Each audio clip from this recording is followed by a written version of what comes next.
বলে। তো 24 পরে কাল শেষ হবে, আজকের দিনটা লাস্ট হবে আর কি। তো গৌরমন্ডলী না কি বলে, এগুলো তো গ্রামে সাধারণত হয়ে থাকে। তারপর দেখলাম রাস, কখনো দেখিনি, এই প্রথম দেখলাম। যেমন ছোটোতে ওই মাখন চুরি করে খেত সেরকমই, কিন্তু চুরি করাটা আমার ঠিক চুরি করা লাগলো না, কারণ সবার সামনে চুরি করা যায় না গাইজ।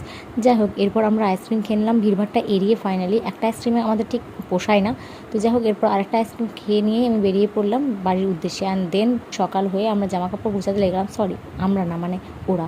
আর আমি বসে বসে এখানে ল্যাদ খাচ্ছিলাম, প্রচুর টায়ার্ড লাগছিলো, মানে রাত্রে অনেক জেগেছিলাম বলে।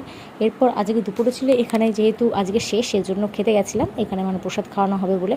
তো আমি তো বেশ একদম পাটিওয়ালা সেজে চলে গেছিলাম, মানে একদম চুড়িদার পরে। তারপর আমি দেখি এই ভিডিও ধরা পড়লো, ও আমার ওড়নাতে মুখ মুছছে, দাঁড়া তোর হচ্ছে ভাই, ওখানে দেখলে গ্যারেন্টিও শুটিয়ে লাল করে দিতাম ওকে আমি। যাই হোক এরপর পায়েস খেলাম, অ্যান্ড দেন ভাত ডাল এসব করেছিল, পোস্ত। তো ওগুলো খেয়ে বেরিয়ে পড়লাম।